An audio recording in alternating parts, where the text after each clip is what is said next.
In 1959, the IAEA broke ground on a cutting-edge new scientific centre on land contributed by the government of Austria.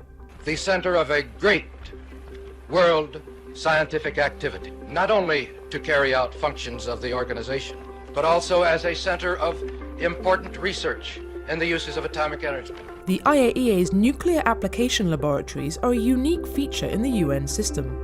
At the request of member states, the Seibersdorf facilities provide applied research into human health, food security, and environmental protection. The laboratories have worked with more than 150 member states and trained thousands of visiting scientists from around the world. In 2014, Director General Yukiya Amano launched the ReNuAL initiative. ReNuAL is an extremely important project for the agency, which will benefit all member states. ReNuAL will provide much-needed modern and expanded facilities.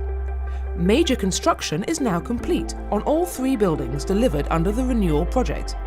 This includes a new insect pest control laboratory, a bunker to house the site's first linear accelerator for dosimetry services, and a new flexible modular laboratory building. Member states and individuals contributed millions of euros to help make this vision a reality.